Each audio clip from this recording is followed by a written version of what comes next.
తెలంగాణ నుంచి రాజ్యసభకు ఎన్నిక కావడం అదృష్టంగా భావిస్తున్నానని అన్నారు కాంగ్రెస్ సీనియర్ నేత రేణుకా చౌదరి. సోనియా గాంధీతో పాటు పెద్దల సభలోకి అడుగుపెట్టడం ఆనందంగా ఉందన్నారు. ఖమ్మం లోక్సభకు పార్టీ నుంచి ఎవరు పోటీ చేసినా కూడా గెలిపించుకుంటామని చెప్తున్న రేణుకా చౌదరితో మా ప్రతినిధి Radhika face to face. Renuka Chowdary గారు రాజ్యసభలో అడుగుపెట్టబోతున్నారు. ఇప్పటికే ఏఐసీసీ ఖరారు చేయటం, ఇప్పటికే పలుమార్లు ఎంపీగా పనిచేశారు, అట్లాగే కేంద్ర మంత్రిగా కూడా పనిచేశారు. ఇప్పుడు రాజ్యసభలో పెద్దల సభకు వెళ్ళబోతున్నారు. ఎట్లాంటి ఇదితో ఉన్నారు ఒకసారి తెలుసుకునే ప్రయత్నం చేద్దాం. First of all congratulations ma'am. ఎట్లా ఉండబోతుంది అంటే ఇప్పటి వరకు పనిచేసిన తీరుకి ఎంపీగా మీరు అనేక సార్లు పార్లమెంట్లో అడుగుపెట్టారు, రాజ్యసభకి ఇప్పుడు పెద్దల సభకి మిమ్మల్ని ఎంపిక చేసింది ఏఐసీసీ. సో ఎట్లా ఫీల్ అవుతున్నారు? ఐఎమ్ వెరీ హ్యాపీ అమ్మా. నా చాలా అదృష్టవంతురాలని నేను అనుకుంటున్నాను. అధిష్టానం చెప్పిన నిర్ణయాన్ని రాష్ట్ర ముఖ్యమంత్రి రేవంత్ రెడ్డి గారు కూడా అంగీకరించారు మనస్ఫూర్తిగా. దానికి ఐఎమ్ వెరీ గ్రేట్ఫుల్. ఇది కేవలం నాకు ఒక వ్యక్తిగా ఇచ్చిన గుర్తింపో పదవో కాదండి. శ్రీమతి సోనియా గాంధీ గారు, ఖర్గే గారు ప్రత్యేక గుర్తింపు. ఖమ్మం జిల్లా కార్యకర్తలు ఎవరైతే ఈ 10 సంవత్సరాలు మ్యాక్సిమం నరకం అనుభవించి వాళ్ళని టార్చర్ చేసి అడ్డగోలు కేసులు పెట్టి ఏం చేసినా కాంగ్రెస్ జెండా వదలకుండా నిలబడిన వాళ్ళకి గుర్తింపుగా ఇది ఒక ఆయుధంగా అందించారు అధిష్టానం. సో చాలా బాధ్యత పెరిగిందని నేను అనుకుంటున్నా. అదేవిధంగా పార్లమెంటు సమావేశాల్లో మీరు చూస్తే చాలా స్టాండర్డ్స్ మారిపోయాయి. గతంలో నేను ఉన్నప్పుడు ఇప్పుడు చాలా తేడా కనపడబోతుంది అనేది నాకు పూర్తిగా అర్థమవుతా ఉంది. అందుకని లెటస్ సి, అడ్డగోలిగా మెంబర్స్ని హౌస్ నుంచి డిస్మిస్ చేయటం, పంపించేయటం, బహిష్కరించటం ఇది పద్ధతి కాదు. అక్కడ ఆడవాళ్ళకి గౌరవం లేకుండా మహువా మొయిత్రా అట్లా పిల్లలందరినీ కూడా సతాయించి అధికార బలాన్ని దురుపయోగం చేసుకొని ప్రజల్ని అదరగొట్టి బెదరగొట్టి మాట్లాడతారని అనుకుంటున్నారు. ఆ పప్పులు సాగవు, అది నేను గ్యారంటీ ఇస్తాను. రైట్. గతంలో మీరు ఇప్పుడు జరగబోయే లోక్సభ ఎలక్షన్స్కి సంబంధించి లోక్సభకి వెళ్ళాలి అని అనుకున్నారు, భావించారు కూడా. అయితే ఇటు అధిష్టానం మాత్రం రాజ్యసభకు మిమ్మల్ని పంపడం జరుగుతుంది. సో మీరు ఎవరినైనా రికమెండ్ చేస్తున్నారా ఖమ్మం నుంచి? ఎట్లా ఉండబోతుంది ఖమ్మం బరిలో? ఎవరు ఉండబోతుంది? ఖమ్మం బరిలో రావాలని చాలా మంది గెంతులు వేస్తున్నారు, అది వేరే మాట. అధిష్టానం ఇంతవరకు నా అభిప్రాయం అడగలేదు. ఏదేదైనా కార్యకర్తల కోరిక మేరకు ఎవరు అనేది నిర్ణయం తీసుకుంటే ఆ సీటు గెలిచి వస్తాం.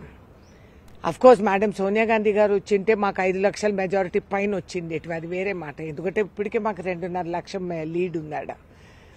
సో మాకు వచ్చిండేది. కాకపోతే మేము ఈ లోక్సభకి చాలా సునాయాసంగా గెలిచేస్తామని అందరూ అనుకుంటున్నారు.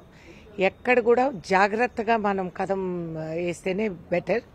అండ్ క్యాడర్లోకి ఉత్సాహం తీసుకొచ్చే నాయకుల్ని ఎవరినన్నా ఎన్నుకుంటే అది బెటర్. గతంలో కూడా మీరు సోనియా గాంధీతో పాటు పార్లమెంట్లో అడుగుపెట్టారు, ఇప్పుడు రాజ్యసభకి తనతో పాటు పనిచేయబోతున్నారు. ఎట్లా అనిపిస్తుంది? నా అదృష్టం అనుకుంటున్నా. అట్లీస్ట్ మేడంతో రోజు మేము చూడగలుగుతాం, మాట్లాడుకోగలుగుతాం. అండ్ ఐఎమ్ వెరీ గ్రేట్ఫుల్ నాకు ఈ అవకాశం ఇచ్చినందుకు. అండ్ రాబోయే రోజులు విల్ బి ఇంట్రెస్టింగ్. రాష్ట్రంలో పరిస్థితి ఎట్లా ఉందనుకుంటున్నారు? మనం సభలు చూస్తే ఒకవైపు ఇటు కాళేశ్వరం ఇష్యూ కావచ్చు, కృష్ణా జలాల యుద్ధం కావచ్చు కొనసాగుతూ ఉంది. పోటాపోటీగా ఇటు బీఆర్ఎస్ కాంగ్రెస్ సభలో కావచ్చు, బయట మేడిగడ్డ ఇష్యూలో కావచ్చు. ఇవన్నీ సెనారియో ఎట్లా అనిపిస్తుంది? ఏమండి, ఇప్పుడు it's very bad. TRS is a poor loser.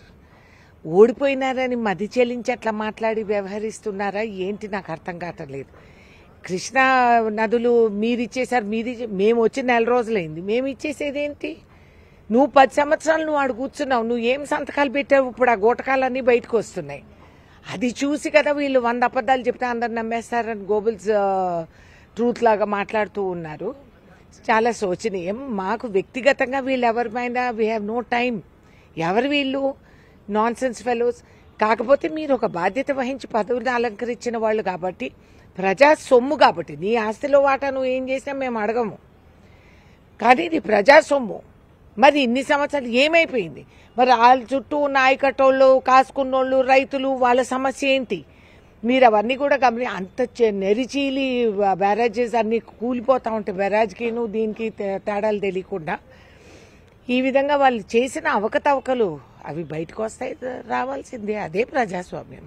Right. ఇక నేషనల్ పాలిటిక్స్ చూస్తే రైతులు ఒకవైపు ఎంతో పోరాటం చేస్తూ ఉన్నారు. దాన్ని ఎట్లా చూస్తారు? అండ్ మోరోవర్ రాబోయే కాలంలో ఎలక్షన్ ఉద్దేశంలో పెట్టుకొని ఇట్లాంటి పాలిటిక్స్ చేస్తున్నారనే ఆరోపణలు కూడా వస్తున్నాయి. ఏమండి, పాలిటిక్స్ చేసే రాజకీయ నాయకులు, ప్రధానమంత్రులు వాళ్ళు ఏదన్నా చేయొచ్చు, ఒక రైతే చేయకూడదన్నమాట. అంటే జీవితాంతం మేము సేవలు చేసి రోడ్డు మీద పోయే రోమియో కాడ నుంచి రాష్ట్రపతి వరకు మేము అన్నం పెడతాం రైతులుగా. మరి రైతాంగంకి ఏటూ హక్కులు లేవా? మేము చెప్పేది మీరేం తలుచుకోలేదు, మా నిరసన మీరు పాటించుకోదలుచుకోలేదు. వాళ్ళు ఎవరన్నా ఫారినర్సా, టెర్రరిస్టా, బార్డర్ నుంచి దాటి వచ్చిన వాళ్ళ? అంత ఎన్ని నిధులు ఖర్చు పెట్టి మీరు ఆ బ్యారికేడ్స్ అక్కడ ఏర్పాటు చేశారు. దాని బదులు ఎవరినన్నా మినిస్టర్ని పంపించి కూర్చోపెట్టి మాట్లాడితే ఉత్తమంగా ఉండేది. కానీ ఆ సుగుణాలు లేవు కదా బీజేపీకి. పెద్ద ఏదో పాకిస్తాన్ వచ్చేసినట్టు వాళ్ళ పోజులు కొడుతూ అట్లా చేస్తున్నారు. రైతాంగం క్షమించదు. ఎన్నికల ముందు వీళ్ళు గతంలో కూడా మంత్రి కొడుకు తీసుకొని వ్యాన్ వేసి వాళ్ళని గుద్దేస్తే ఆ మంత్రినన్నా జరపలేదు. అంత దుర్మార్గానికి చెందిన ప్రభుత్వం అది. వెరీ గుడ్, రైతే జవాబు చెప్తారు. Thank you ma'am. సో ఇది మొత్తంగా రాజ్యసభలో అడుగుపెట్టబోతున్న రేణుకా చౌదరి గారు. ఇటు కాంగ్రెస్ పార్టీ అధిష్టానం తన పైన ఉన్న నమ్మకాన్ని దృష్టిలో పెట్టుకొని మరింత బాధ్యతను పెంచుతూ రాజ్యసభకు పంపబోతున్నారని చెప్తున్నారు. ఇటు రాష్ట్ర కేంద్ర ప్రభుత్వాలు ప్రజా వ్యతిరేక విధానాలకు రైతులు ఇటు ప్రజలు బుద్ధి చెప్తారని ఆమె చెప్తున్నారు. కెమెరా పర్సన్ రాజేష్తో రాధిక ఎన్టీవీ, హైదరాబాద్.